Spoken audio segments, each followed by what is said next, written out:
Hola amigos y amigas que me siguen en mi canal de YouTube. Mi nombre es Álvaro Arnés, estudiante de la carrera de Ciencias de la Actividad Física y el Deporte en la Universidad Mayor de San Simón, en Cochabamba, Bolivia. El día de hoy continuaremos hablando acerca del proceso de enseñanza-aprendizaje. Lo vamos a describir en todos sus detalles, como indica el capítulo 3 del libro que estamos tomando como referencia, que es Didáctica General, la Escuela en la Vida, del doctor Carlos Álvarez de Zayas. Comenzamos. Muy bien, durante toda la exposición vamos a hablar del proceso de enseñanza-aprendizaje y lo vamos a poner en las siguientes siglas, P, E y A. Muy bien, vamos a hablar de los sistemas. El proceso de enseñanza-aprendizaje tiene tres sistemas. El sistema de conocimientos, ¿sí?, el cual tiene sus dimensiones y tiene sus componentes. De las dimensiones estamos hablando que son la instructiva, la desarrolladora, la anímica y la mística. Y sus componentes son el problema, el objeto, el contenido, el método, la forma, que sería espacial y temporal, el medio, el resultado y la evaluación. Todas estas dimensiones y componentes los vamos a hablar en detalle más adelante. En este momento solamente los vamos a mencionar. Después tenemos el sistema de habilidades del proceso de enseñanza-aprendizaje, que sería y consistiría en inducir el problema, en relacionar el problema con su objeto y su función. Como dice claramente, vamos a tener una relación estrecha entre cuál es el objeto del problema y la función que le debemos dar a este. Y después tenemos el sistema de valores, que se refiere a todo estudio pedagógico es válido para la didáctica, ideal en la escuela. Eso nos quiere decir que todos los estudios pedagógicos son válidos y son útiles en la didáctica, en el proceso de enseñanza-aprendizaje. Y que este sistema de valores se da de forma ideal y se debe enseñar de forma ideal en las unidades educativas, en las escuelas. Todo esto, todos estos sistemas que tienen procesos de enseñanza-aprendizaje se van a ver reflejados con más claridad durante toda la exposición. Ahora, vamos a hablar del proceso formativo. Cuando el proceso formativo tiene una forma sistemática, es mucho más eficiente. Estamos hablando de que esta sistematicidad del proceso formativo solamente se da en el proceso de enseñanza-aprendizaje y se desarrolla, como hemos dicho con anterioridad, en las escuelas e instituciones docentes. Cuando hablamos del proceso formativo de forma sistémica, de forma ordenada, tenemos que dejar bien en claro que este proceso de enseñanza y aprendizaje se va a dar solamente en escuelas, colegios, universidades, en toda área donde el sistema esté muy bien ordenado, clarificado, ¿no? Ahora, también existen otras instituciones que pueden dar y aportar en el proceso formativo. Estas instituciones pueden ser tu propia familia, pueden ser los medios de comunicación y cualquier otro ámbito, como hemos expuesto en el anterior video, que nos pueda dar y nos pueda aportar para nuestra educación, ¿no? Ahora, lo que es claro y dice el libro es que estas otras instituciones no son parte del proceso de enseñanza-aprendizaje, ya que no están sistematizados ni están ordenados y en algún momento no es tan eficiente, ¿no? Ahora continuaremos hablando de la didáctica. El objeto de estudio de la didáctica es el proceso de enseñanza-aprendizaje. La didáctica la tenemos como arte, tecnología y ciencia. La didáctica como arte se refiere a hacer desarrollar el proceso de enseñanza-aprendizaje. Esto quiere decir que el objetivo de la didáctica es que se mejore, que sea de manera más eficiente este proceso de enseñanza-aprendizaje. Después tenemos la didáctica como tecnología, que se refiere a la metodología que se va a utilizar para poder enseñar, a la metodología que se va a utilizar para que el aprendizaje de los alumnos sea más eficiente, y al proceso mediador entre técnica y hombre. Nuevamente reforzamos este concepto, y el hombre se va a apoyar de ciertas técnicas para poder enseñar mejor y para que el alumno aprenda mucho mejor. Después tenemos la ciencia. Se refiere a realizar el proceso consciente, a que todo este proceso no podamos saltarnos pasos, no podemos hacerlo de manera, digamos, informal, sin una sistematización. Tiene que hacerlo de manera muy consciente, para lograr un resultado eficiente y eficaz. Así, de esta forma, tendríamos la seguridad de que la formación, la instrucción y la educación del alumno ha sido de forma eficiente y eficaz. Continuamos. Ahora vamos a hablar de la relación entre el objeto, el proceso y el estado. Definiendo primero que el objeto es la realidad que estudia un proceso. El proceso es la transformación de estados de un objeto en el tiempo. Y el estado es un objeto de estudio en un momento determinado. Ahora, ¿dónde encontramos esta relación? Podríamos dar el siguiente concepto en el cual se van a interrelacionar muy claramente. Hablaríamos de que el momento determinado de un objeto es el estado, y de que la transformación de ese objeto en ese momento determinado en el tiempo es su proceso. Muy bien, ahora hablaremos de las características del proceso. Las características del proceso de enseñanza-aprendizaje son las tendencias. Las tendencias van a estudiar la historia del proceso. Esto es muy importante, ya que no podemos pensar en un proceso a futuro si no tenemos los antecedentes, si no conocemos el proceso en su pasado. Para plantear mejores formas de procesos, pues tenemos que saber cómo lo hemos hecho antes, cómo lo estamos haciendo ahora y cómo lo vamos a realizar después. Después tenemos el contexto, que se refiere a todo lo que rodea al objeto de estudio. Este contexto pues va a influir mucho en nuestro objeto de estudio, que es el proceso de enseñanza-aprendizaje, ya que cualquier cosa que rodee ese momento, a esa situación, como es el tiempo, el contexto social, familiar, cualquier cosa va a influir determinantemente a nuestro objeto de estudio. Después tenemos la función. La función expresa acción generalizadora y resultado del proceso. Tenemos que saber que tiene que existir una función después de este proceso de enseñanza-aprendizaje. Esa función será la de aliviar ese problema social que tenemos, de generar mejores profesionales, de generar gente que resuelva mejor los problemas en su ámbito laboral, familiar, etc. Entonces tiene que haber una función, tiene que servir para algo. Después vamos a retomar la didáctica para hablar más a fondo de ella, porque el libro hace mucho énfasis para que podamos entender muy bien los conceptos. La didáctica, volvemos a repetir que es una ciencia. ¿Por qué? Tiene un objeto de estudio propio. Ese objeto de estudio propio es el proceso de enseñanza-aprendizaje.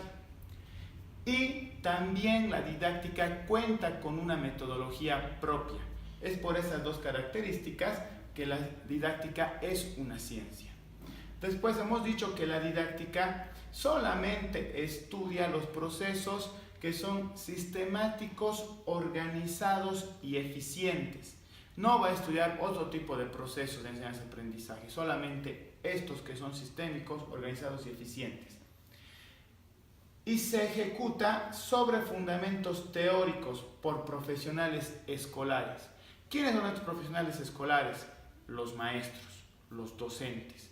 En nuestro caso, por ejemplo, que somos estudiantes de la actividad física y el deporte, nosotros seríamos estos profesionales, ¿no? Estos profesionales que vamos a enseñar pues la práctica de un deporte, o vamos a enseñar a cómo hacer un ejercicio en determinadas actividades físicas, con un sistema organizado, eficiente, bajo fundamentos teóricos, ¿no? Ya no empíricos.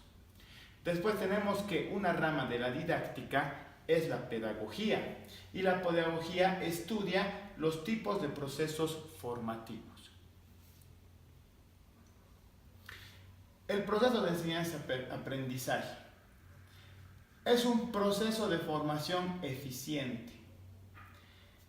Componentes superficiales y externos. Los componentes superficiales y externos de este proceso son el aprendizaje, el estudio, la enseñanza y la materia de estudio.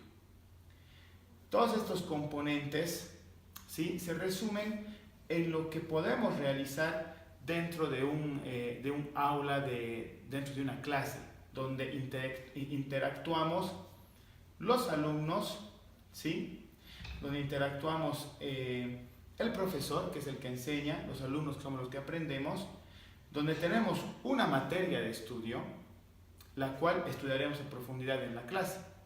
Entonces esos son los componentes superficiales y externos. Es por eso que este proceso tiene que ser eficiente, ya que, nuevamente repetimos, tiene un orden y un sistema que van dirigidos hacia un objetivo concreto, claro. Y dejamos esta premisa que es muy importante: el alumno es el sujeto de su propio aprendizaje, ¿no? Al final de cuentas, cada uno de nosotros en la etapa de ser alumnos, pues vamos a determinar qué tanto vamos a aprender, qué tanto vamos a asimilar y qué tanto vamos a aplicar ese aprendizaje en nuestra vida diaria. Ahora vamos a hablar de las cualidades del proceso de enseñanza-aprendizaje. La primera cualidad es la naturaleza del proceso de enseñanza-aprendizaje. Esta naturaleza del proceso surge del problema social, que, recordemos nuevamente, es la necesidad de cada sociedad, de cada país, por contar con mejores profesionales, con mejores personas capacitadas para realizar de mejor manera su labor en el trabajo, y con personas que tengan una educación más allá de solamente la instrucción y que generen pues una mejor sociedad, ¿no? Los objetivos es la educación del estudiante. El contenido es el dominio del estudiante. Y el método es la vía y el camino que se va a llevar y que se va a utilizar para que el estudiante aprenda, ¿no? Es clarísimo lo que nos dice acá. El objetivo es que el estudiante logre esta educación integral. El contenido es que el estudiante domine todos estos conocimientos. ¿Qué tanto domina el estudiante estos conocimientos? Y el método es cómo le voy a enseñar al estudiante todos estos contenidos, ¿no? Ahora, la naturaleza del proceso de enseñanza-aprendizaje es sobre todo más social, de servicios, individual y de personalidad. ¿Qué es lo que queremos decir con esto? Que para que un alumno tenga un mejor proceso de enseñanza-aprendizaje, tenemos que buscar más individualismo, más en la personalidad del alumno, para que de esta forma tenga un mejor servicio social. Es decir, que cada profesor tenemos que tratar de encontrar cuál es la personalidad del alumno, de qué manera le entra mejor la información, de qué manera aprende mejor. Tiene que ser una enseñanza más individualizada, ya que cada persona es muy diferente, aprende con diferentes métodos, de diferente forma. Y esto va a generar que tengamos mejores servicios, que tengamos una mejor sociedad, ¿no? Con una enseñanza más personalizada. Después tenemos a la sistematicidad del proceso de enseñanza-aprendizaje. Hay un grado de sistematicidad que es mucho más y mucho menos. ¿Dónde se encuentra mucho más grado de sistematicidad del proceso de enseñanza-aprendizaje? En la carrera, en la formación, ya que la carrera, la formación, tiene una estructura vertical. Estamos hablando de las disciplinas y áreas, las asignaturas, los temas y las clases. ¿Por qué decimos que eso tiene más sistematicidad? Ya que esto ya está estructurado, esto no se puede cambiar, digamos, ¿no? No vas a ir, digamos, para una carrera, por ejemplo, para una carrera universitaria. No vas a empezar por el octavo semestre o con materias de octavo semestre y no con las de primer semestre, ¿no? O sea, hay un orden. Vas a empezar con materias de primer semestre que serán con seguridad materias que te den la introducción, las bases sólidas para que puedas entender de mejor manera, aplicar de mejor manera las materias que van a venir por consiguiente, que con seguridad serán tal vez más complicadas, tendrán más interrelación entre otras materias, etc. Lo mismo que en un proceso escolar, ¿no? No vas a aprender a multiplicar, a dividir antes de aprender a sumar. Tiene una sistematización muy alta en los procesos generales, como les digo, de formación. Primero tienes que ir a la escuela, después al colegio, después a la universidad y así sucesivamente. Ahora, un grado menor de sistematicidad está en la parte del docente y el área de estudio. ¿A qué se refiere esto? De que cada docente y cada área de estudio ya no es tan obligatorio, digamos, que siga un orden como se hace en todo lado, ¿no? Si digamos aquí en Bolivia o en la China o en Europa se sigue esta sistematicidad de escuela, colegio, universidad, en la parte ya de tu aula como docente no es obligatorio que sigas una sistematicidad. O sea, es decir, tú eliges una materia de estudio en tu aula para enseñar, tal vez en otra escuela elijan otra. Eso ya va a partir de acuerdo al maestro, de acuerdo a su grupo de educandos que tenga, de acuerdo a qué método va a utilizar para enseñar. Entonces el grado de sistematicidad ya es más en menor grado, porque cada docente lo va a acomodar y a realizar de acuerdo a la materia y de acuerdo a su grupo de estudiantes que tenga, ¿no? Ahora tenemos también otra estructura a nivel horizontal, que como les estaba diciendo se refiere al año o nivel, a la sistematización de materias, al semestre bloque y al conjunto de asignaturas. Esto ya lo hemos tomado como ejemplo hace un momento con el grado de sistematicidad y en todo sentido se sigue este orden, ¿no? Como les dije, en el año o nivel, primer año, segundo año, sistematización de materias, de las materias más sencillas, simples e introductorias a las más complejas, de los semestres o bloques, ¿no? Y del conjunto de asignaturas, ¿no? Siempre hay un conjunto de asignaturas, digamos, en colegio las áreas sociales, las áreas matemáticas, las áreas de biología, un conjunto, ¿no? Diferentes materias. Continuamos. Ahora tenemos los niveles de concreción del proceso de enseñanza-aprendizaje. Esto se refiere a los diseños curriculares, los cuales tienen un plano jerárquico.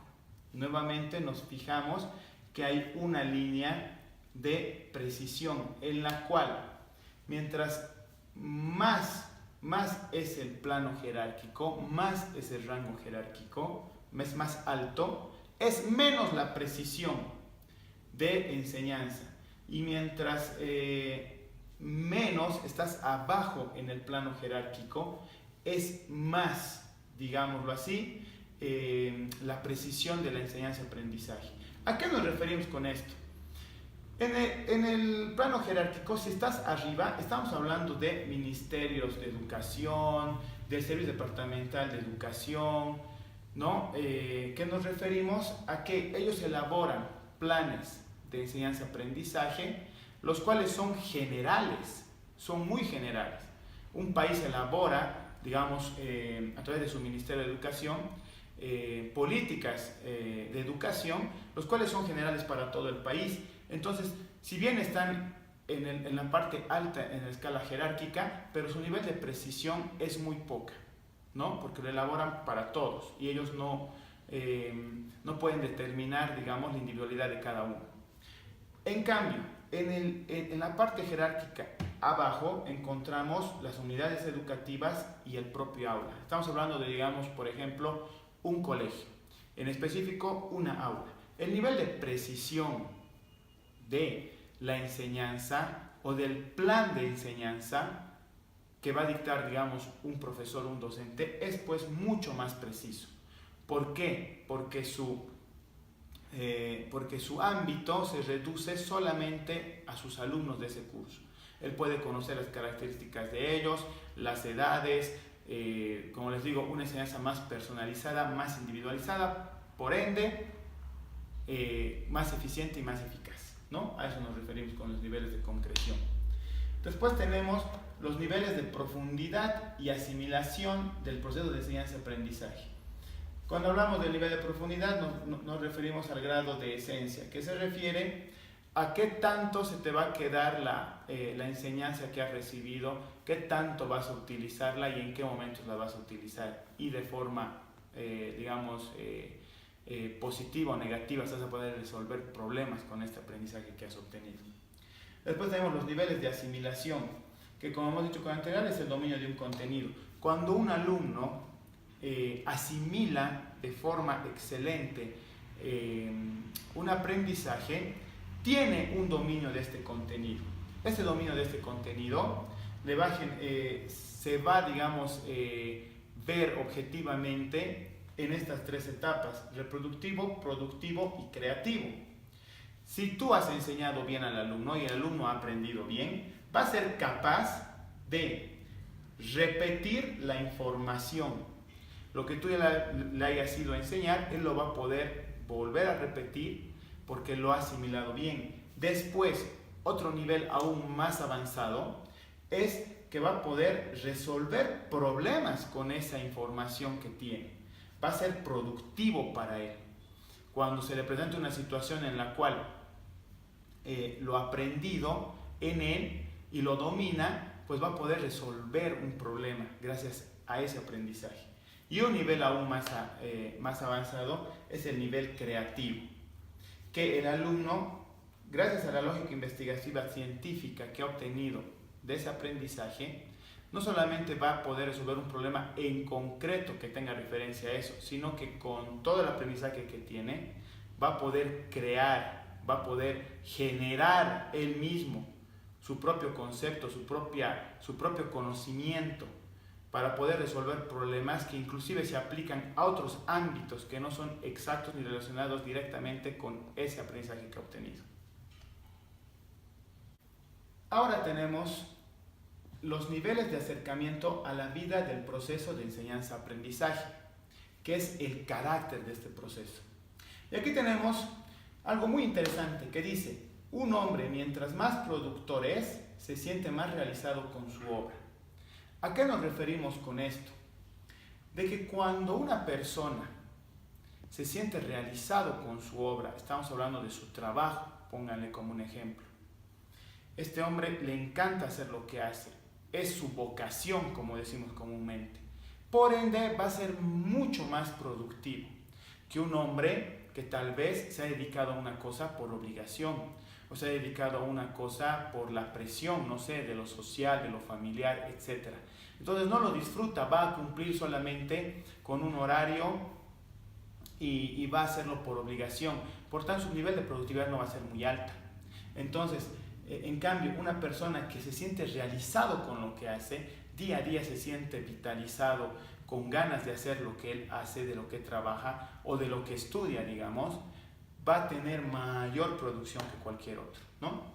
El proceso de enseñanza-aprendizaje tiene un carácter laboral investigativo y esto se refiere que en su carácter laboral investigativo se refiere a la finalidad que tiene, a esa satisfacción de la necesidad social, que es la de trabajar, la de tener una profesión, la de tener un empleo. Eso se identifica con la vida, porque la vida es eso. Al final de cuentas, todos vamos a tener que estudiar alguna rama, ya sea a nivel académico o ya sea a niveles, como les digo, no sé, tal vez no tan sistematizados, no tan académicos, pero todos vamos a tener una profesión o un oficio y eso se va a identificar con nuestra vida. En cambio, también tiene un carácter que es académico. En lo académico es la aproximación a la vida. ¿Qué significa eso? Esto es como si fuera un simulacro de la vida. En lo académico, en la parte de estudio, nos preparan para la vida, nos dan una aproximación a la vida a través de estos procesos de enseñanza y aprendizaje. Pero todo es teoría. Tenemos solamente una idea, una aproximación a cómo va a ser o cómo debería ser. Pero después se va a reflejar en su carácter real, laboral, que ya es la vida. Después tenemos las ideas rectoras o temas transversales del proceso de enseñanza-aprendizaje, que se refiere a aprender a trabajar en la escuela y ciencia como método de enseñanza-aprendizaje. Esto es, como les digo, un resumen de todo lo que hemos estado diciendo con anterioridad, donde para tener un excelente proceso de enseñanza-aprendizaje tenemos que enseñarle al alumno no solamente la parte teórica, sino que tenga que él aprender desde el aula cómo va a aplicar estos conocimientos en la vida real. Y hacerlo de forma científica, con un buen método. Eso va a generar de que no caigamos en errores, de que no caigamos en cosas perjudiciales en su proceso de enseñanza-aprendizaje del alumno, ¿no? Y después tenemos esta sigla, la cual significa Reforma Educativa Boliviana, ya que el autor nos dice que en la Reforma Educativa Boliviana se trata de enseñar y de enfatizar la democracia, la equidad de género, la conservación de la salud y la conservación del medio ambiente. Todo esto en una formación integral entre instrucción y educación del alumno. Pero nos recuerda de que todavía podemos mejorar aún más, ya que hay temas que no se tocan, como que serían fundamentales para mejorar la sociedad, ya que tenemos muchos conflictos, por ejemplo, con la parte pública de administración de nuestros recursos, que por ejemplo deberíamos hacer más hincapié, nos sugiere el autor, en dar concientización, educación y formación contra la corrupción, por ejemplo, o contra, no sé, la discriminación, y conocer más nuestra parte multicultural, multiétnica. Entonces, creo que el autor se refiere a que dentro de la reforma educativa de nuestro país podemos todavía hacer más hincapié a cosas que van a servir para crear una mejor sociedad boliviana. Bueno, compañeros, continuando con la explicación, vamos a hablar también del capítulo 4, los componentes de estado e indicativos del proceso de enseñanza-aprendizaje.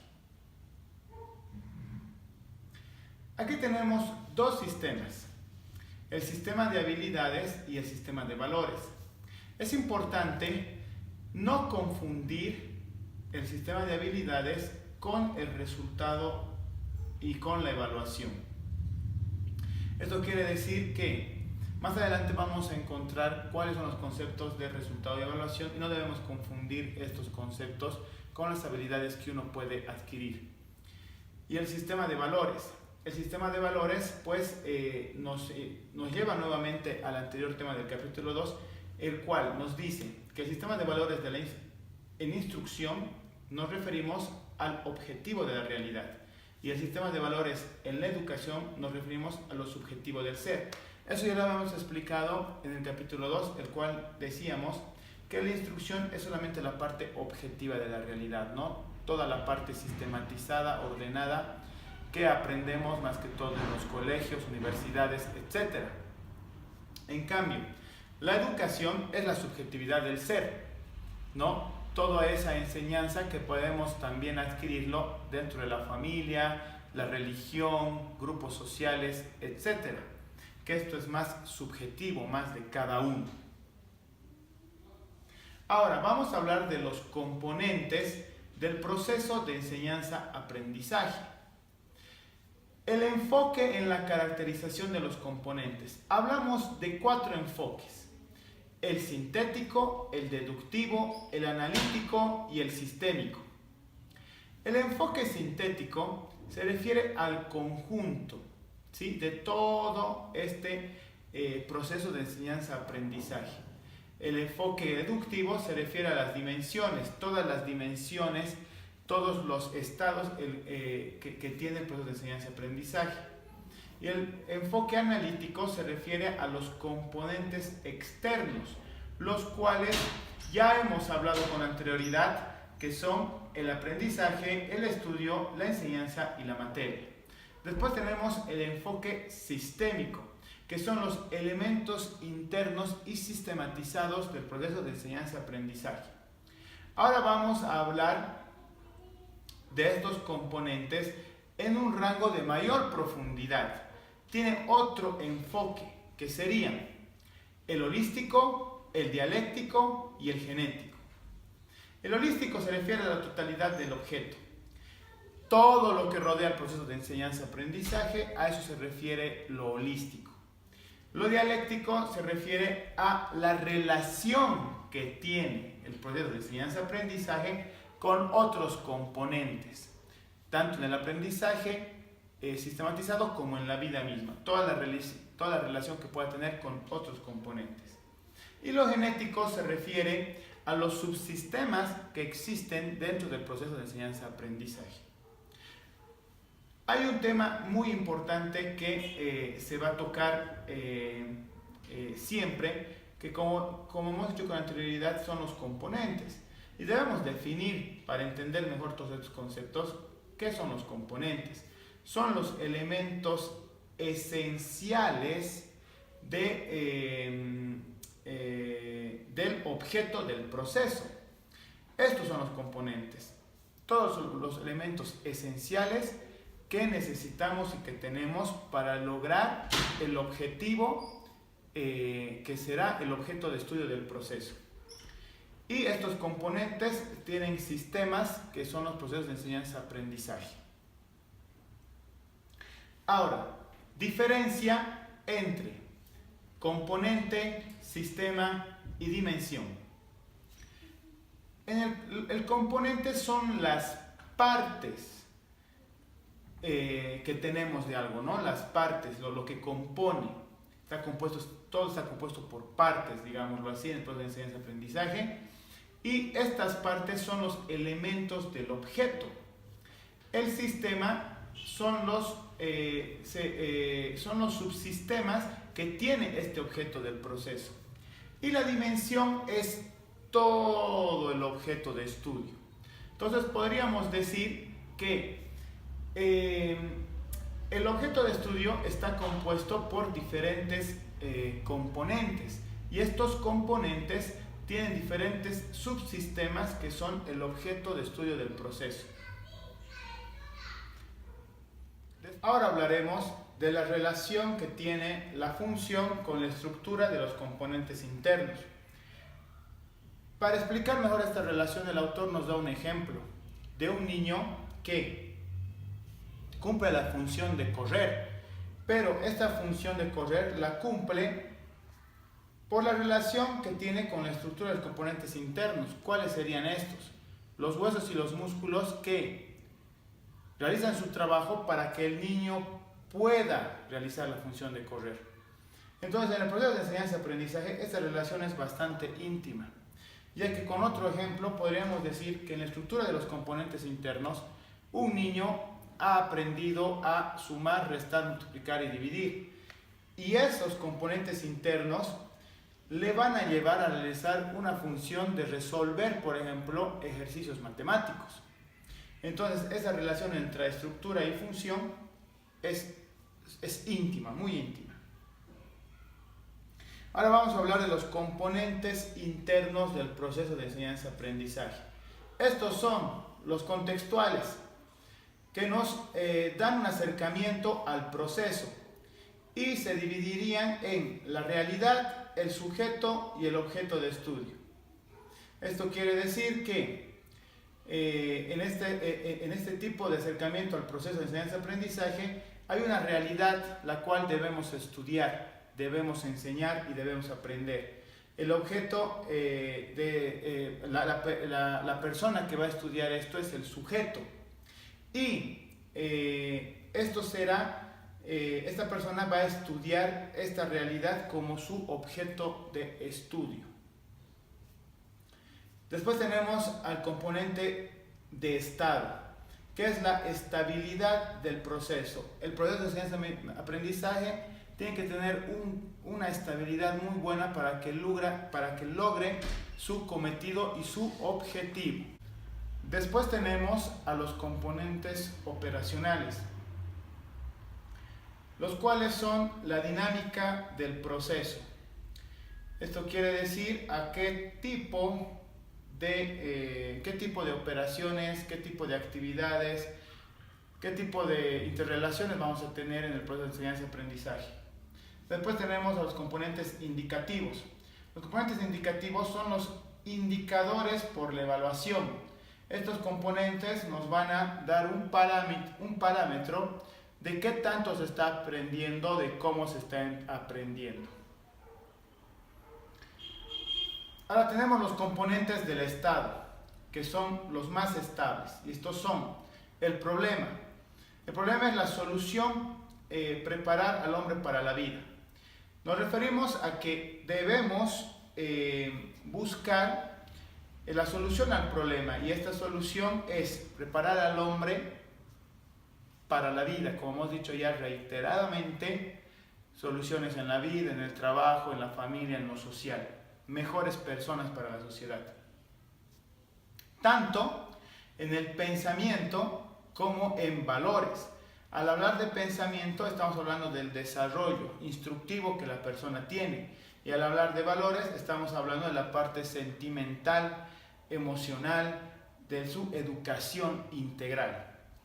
Y todo esto tiene una parte sistémica y eficiente, por lo cual llamaremos el desempeño.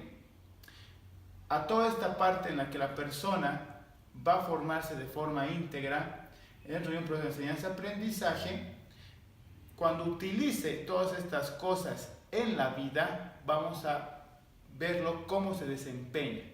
Por eso es que llamamos desempeño. Después tenemos el objeto.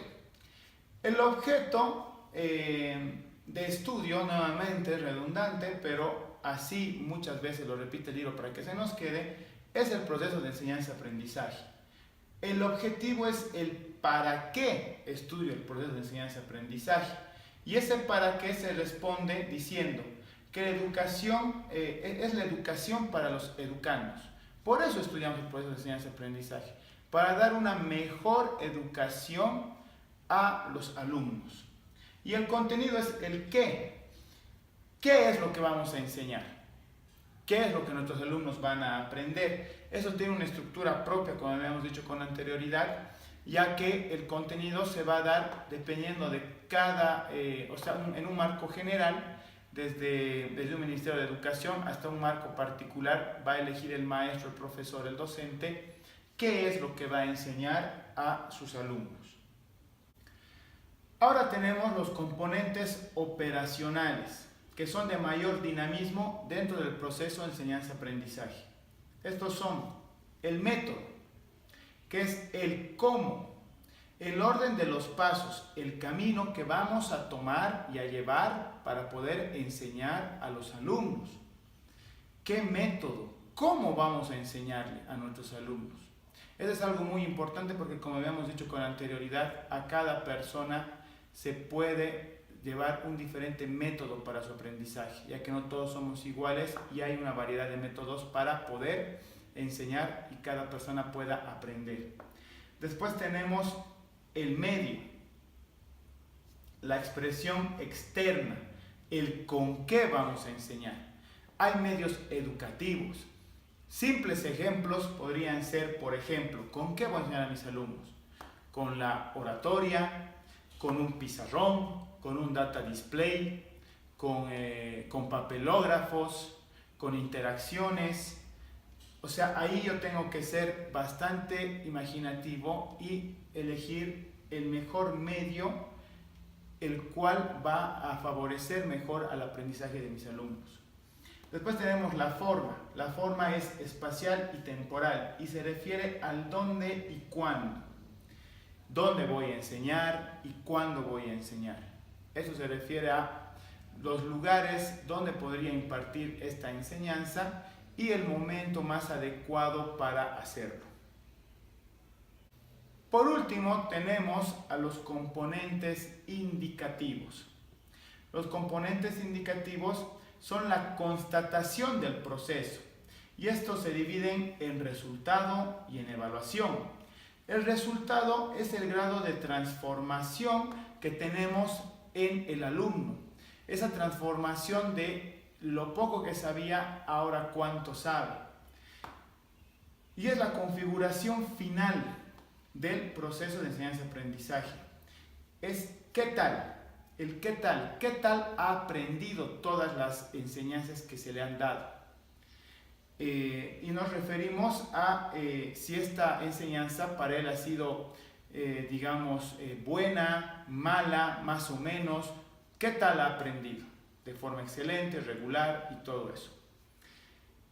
Y después tenemos la otra constatación del proceso, que es la evaluación, que se refiere a la constatación del desarrollo del proceso. ¿Qué tanto ha aprendido?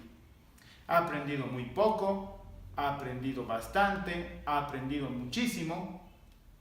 Entonces, en la evaluación vamos a poder tener esta constatación de su desarrollo en el proceso de enseñanza-aprendizaje. Bueno, compañeros, como hemos visto, todo se interrelaciona respecto a lo que es la didáctica, a lo que es el proceso de enseñanza-aprendizaje, a lo que es la parte de la instrucción, de la educación y todos estos componentes e indicadores que tiene cada uno de ellos. Podemos nuevamente indicar de que aquí el objetivo principal es de que con todos estos conocimientos que estamos adquiriendo, que están reflejados en este libro, reiteramos nuevamente de que tenemos que buscar una mejor enseñanza hacia nuestros educandos, tanto en en los lugares sistémicos como son las escuelas, colegios, universidades, etcétera, como en como en los lugares que no son tan ordenados y sistematizados, como el hogar, la familia, la sociedad en general. Esto es importante, que todos tenemos una misión de educadores. Puede ser desde el ámbito de profesores, como reiteramos de nuevo, como profesor de alguna disciplina deportiva, de alguna actividad física, como profesor de escuela, como docente de universidad. Todos tenemos esa responsabilidad. O inclusive tú como persona en la sociedad también puedes enseñar y educar. Ya seas como hermano, como hijo, como padre, como tío, como amigo, como compañero, todos tenemos esa misión para poder realizar mejor este proceso de enseñanza-aprendizaje. Para de esta manera poder solventar el gran problema social que tenemos en el mundo y en especial en nuestro país, que es todavía tercermundista y que estamos en ese proceso todavía de crecimiento, que sería el de formar mejores personas preparadas para la vida, no solamente preparados para un trabajo o para una profesión en su vida, sino preparados para la vida en general, y así seguir mejorando y seguir creciendo como ciudadanos, seguir haciendo crecer a nuestro país a nivel social, educacional. Entonces esa es nuestra misión día a día, ¿sí? Y en la parte de ser educandos nosotros, pues no solamente quedarnos con la información y quedarnos con lo aprendido y dejarlo ahí, sino saber utilizarlo, cómo utilizarlo, cuándo utilizarlo, y eso que genere un beneficio en nuestras propias personas y a nivel general en la sociedad. Muchas gracias, me despido nuevamente del video, sin antes no olvidarme de recordarles que le den a la campanita para que sean los primeros en recibir el próximo video, las notificaciones. Por favor, suscríbanse a mi canal, así la comunidad crece. Siempre estamos abiertos al diálogo, comenten el video y denle like y compartan el video con todas las personas que puedan. Nos vemos hasta la próxima oportunidad. Gracias por su atención. Adiós.